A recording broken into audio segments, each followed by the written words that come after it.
Yo, I was young when the storm hit my life. Lost my queen, but the village held me tight. Every tear, every scar, every sleepless night. Built a woman who knows how to fight. Black girl this, black woman that. Black girl this, black woman that. Hey everyone, welcome back to Black Girl This, Black Woman That. My time with Rasheda, Beyond the Chair. Y'all, this is our last episode. Rasheda was traveling all the way to the Bronx. I appreciate you for it. Thank you. You're welcome. I hope this is. I hope it was a good experience for you. No, it was, and it wasn't a lot of traffic to come over here either. You said it was or it wasn't? It wasn't, and parking was never crazy because that has always been my experience in the Bronx. Where parking is like, I just been pulling up. I'm like, ooh, there's a spot. Yay, good. If there was one thing that you had to name that this podcast has done for you, what would it be? Damn. I'm sorry. You know, they just be coming to me in the moment. You didn't even warm me up. I know. They literally be coming to me in a moment, but they be good. No, it's cool. What is one thing that this podcast has done for me? If it's like moving you out of your comfort zone. It's made me comfortable with, I would say, speaking and getting my thoughts out. Nice. Right? Yeah, that's good. That's good? Yeah. Okay. That's good. Because, you know, you shared earlier too, like you were always in your head. And, yeah. Yeah. So that's good. Yay. Previously you have mentioned in one of our previous conversations, you mentioned that vulnerability was something that you felt like was missing in a lot of relationships. Mm-hmm. And I feel like with you being on a podcast, have spoken to like your level of comfort in terms of vulnerability. Mm-hmm. On my end, vulnerability hasn't always been a thing. I think now, like over time, I'm progressing into being a little more comfortable with opening up and even accepting my own process. Okay. Has that always been a thing for you? Like, have you always been okay with being open and... No, I haven't. It's been a journey for me because it's like so I actually Googled the definition of vulnerable, yes. Right? And it literally said vulnerable is basically like a weakness. Yeah, it says that it's like the person is open up to being critiqued, being influenced. It was saying something like they needed protection. It was kind of deemed like in not a really great light. Okay. So I think that's maybe why people they don't like to be vulnerable. Okay. Because you are open up to being hurt and stuff when you know, or even critiqued, because when you say opinions, sometimes other people have opinions too. Mm-hmm. So, you know, there's that. But for me, vulnerability being open wasn't always a thing, especially when I was younger. Like, I was always able to like say, like kind of defend myself, right? Okay. I wasn't shy in that sense, but to say how you felt on the inside for real, no. Okay. But I think one of the changing points in that for me was a relationship I was in. And I remember the time we were talking for like maybe a year. I guess by then we're supposed to be like committed or whatever. Mm-hmm. But we were just chilling. At least I was chilling in my mind. And I remember being in the salon as a younger stylist, and there are these like older women, and they're just having conversation. I'm kind of like just hearing a conversation. Mm-hmm. And it was along the lines of, you should not be with no man and not know where you stand.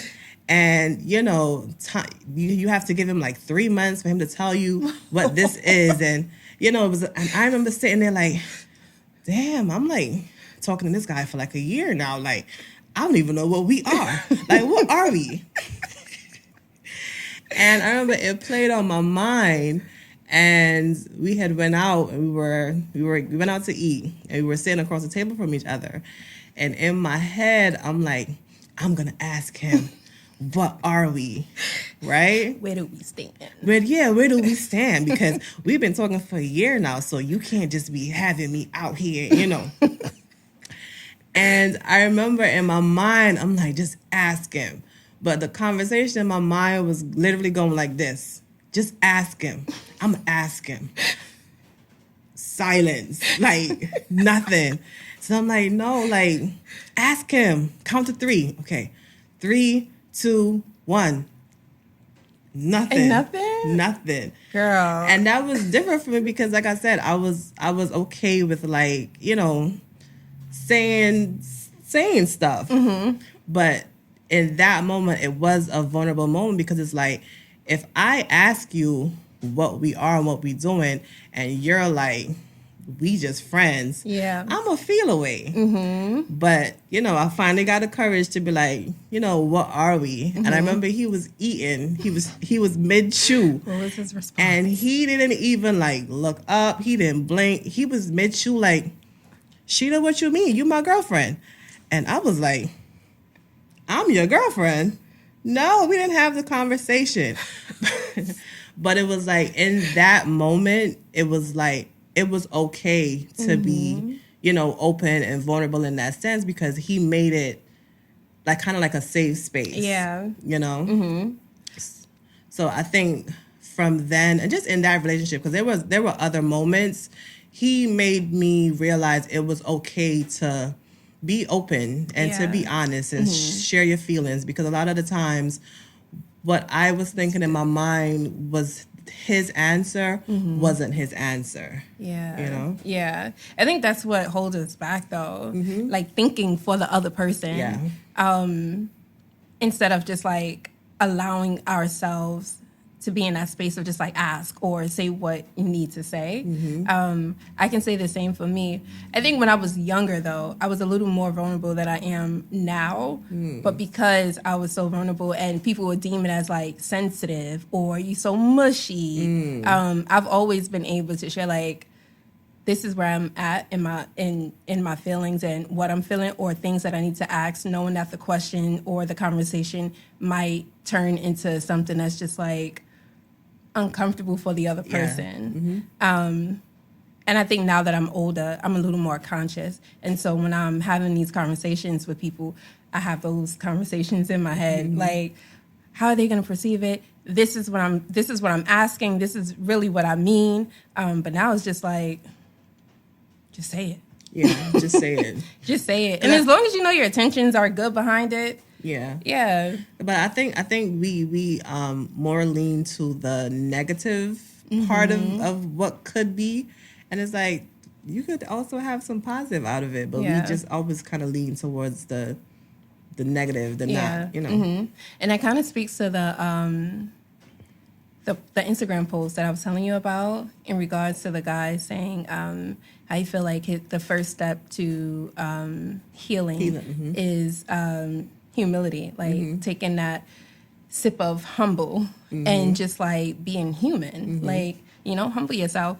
I think that's key in relationships because it allows the person to see you and where you are. And I think so often when we're in relationships with folks or when we're just like connecting with people, we don't allow that vulnerability piece because it's like, well, I don't want them to deem me as weak. Yeah. But I mean, would you consider in that moment when folks are being open and is sharing where they are, do you agree with Google in the sense of being weak? And no, I don't think it's a weakness. I think it's actually very strong because if everybody feels like they don't want to open and the one person that opens, like, it takes a lot to open and if everybody else isn't. So I don't see it as a weakness. And to me, I think it prevents a lot of misunderstandings, you know, misfeelings, you know. Like, if you just open and communicate and be honest and literally show up as who you are, it gives the other person the opportunity to either deal with you or not. Right. And, you know, you also have to be comfortable with the not Yes, as well. I So I think think that's that key. takes Yeah. strength. Yeah. Mhm.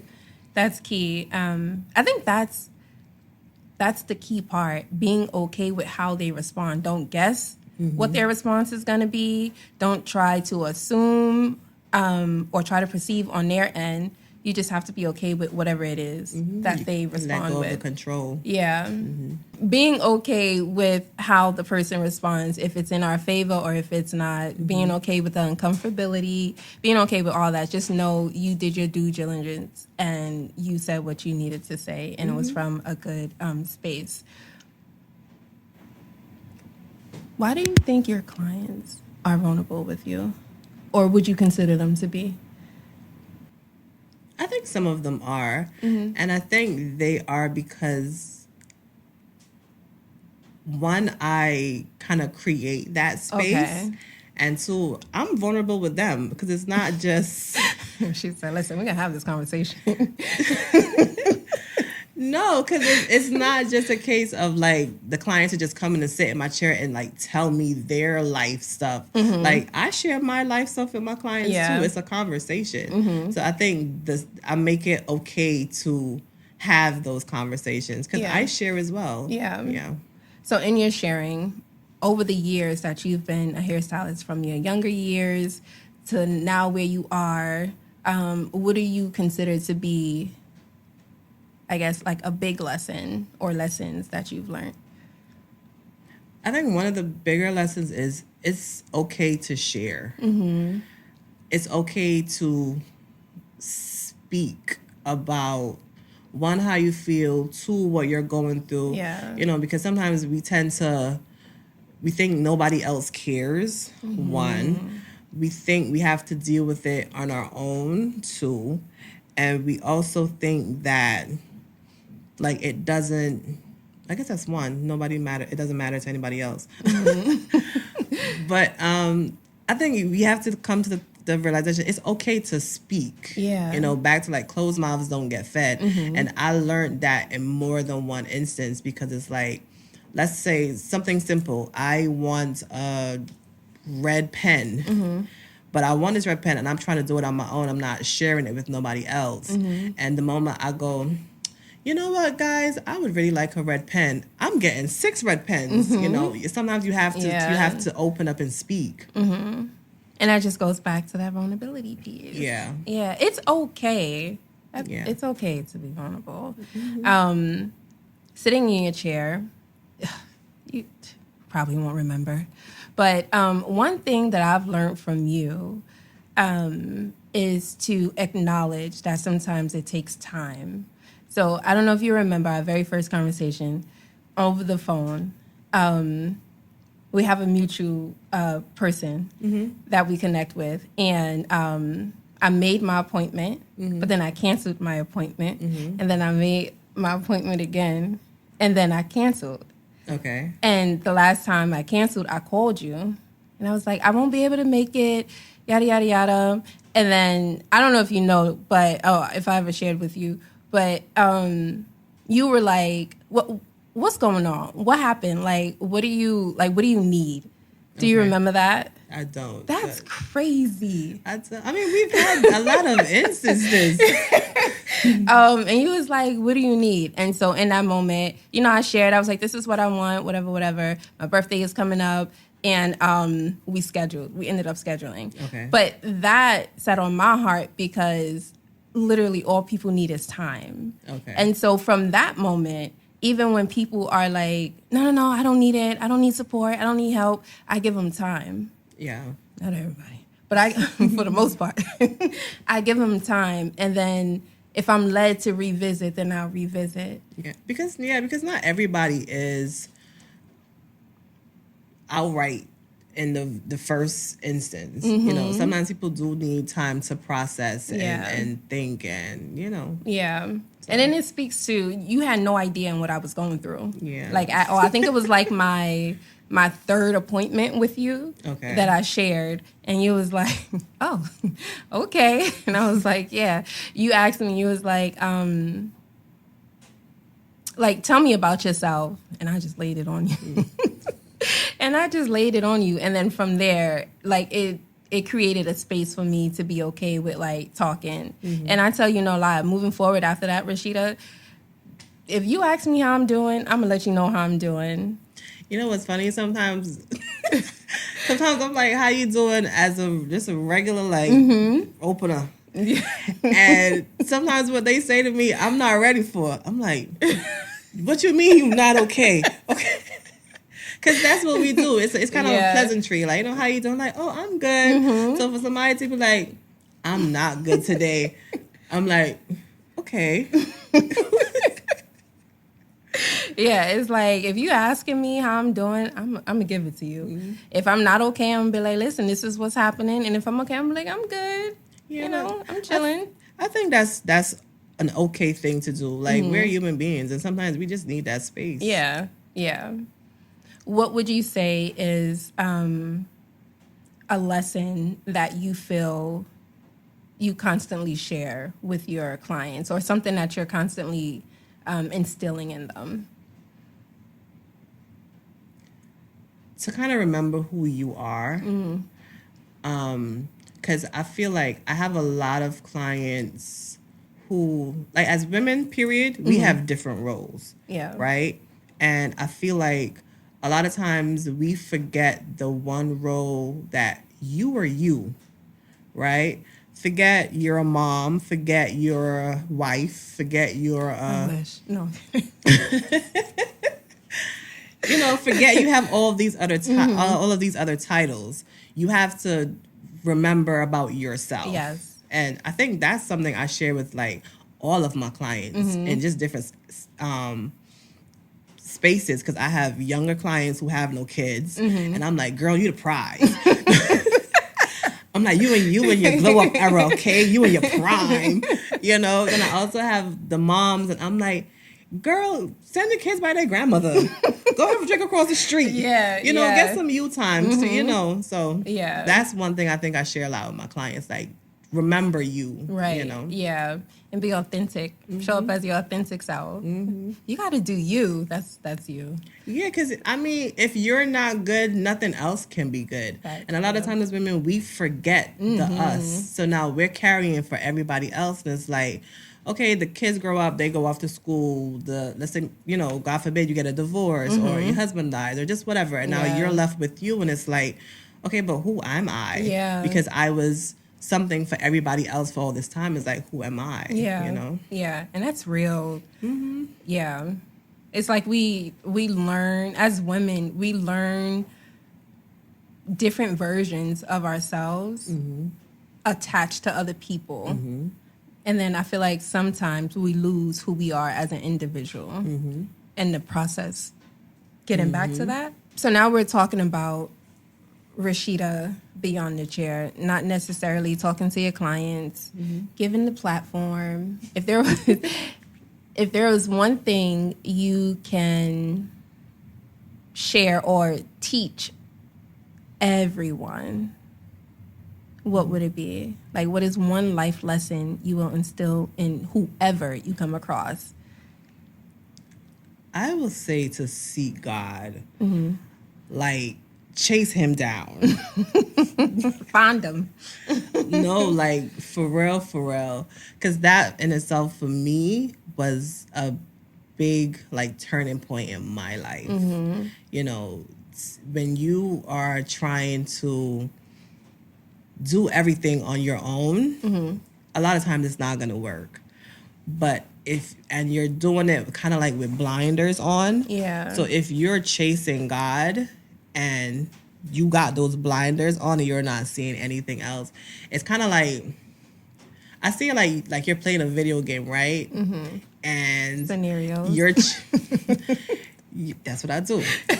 You're playing a video game, right? And let's say you're chasing behind, I don't know, a man with a big bag of gold, right? And the aim is to catch this man. He's running with a big bag of gold. As he's running, of course, like, gold is gonna fall out, right? So, like, in my mind, that's kind of like the scenario is like, I'm chasing God, and he's gonna keep like dropping jewels, and I could pick it up.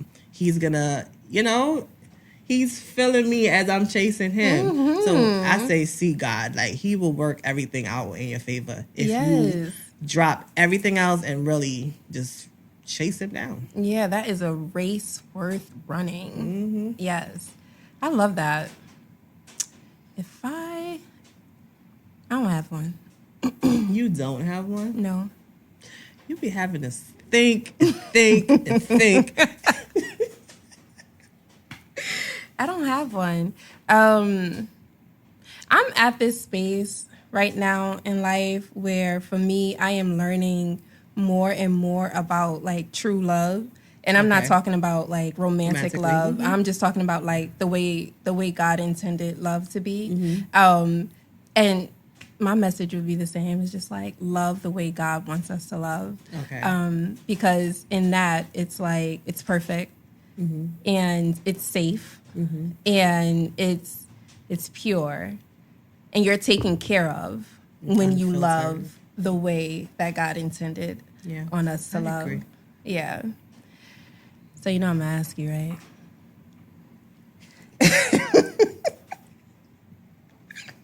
Let's go. If you were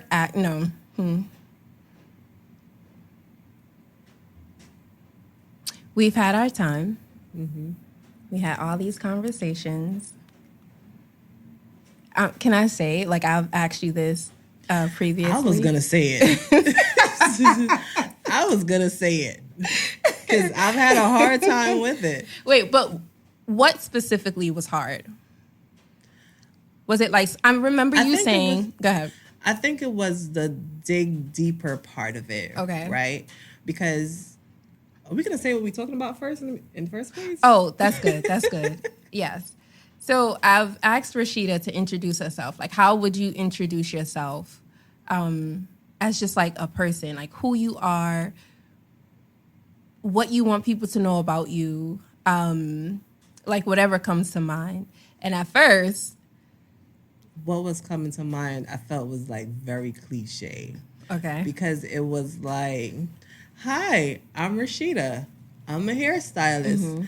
I'm an auntie. Nah, but I needed more. I needed more than that. Yeah. So it was harder because like you really had to look deep, you know, and past like surface level. So it was more like, who are you outside of surface level, right? So in that sense, it was a little hard. And I think in my mind, I was trying to come up with like a paragraph, like, because in school they teach you like your introduction is like, you start with your name. Yeah, your introduction is like, you know, a setup and you come on down and then you expand on it. Yeah.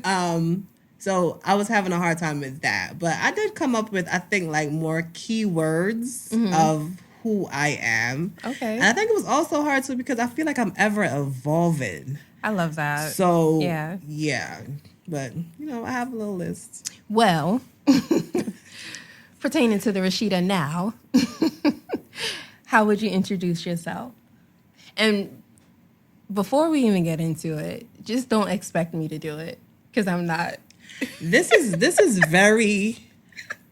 I'm not gonna expect you to do it now, but I will expect you to do it at some point. It'll come. It'll definitely come. But that's just to show, like sometimes it's okay.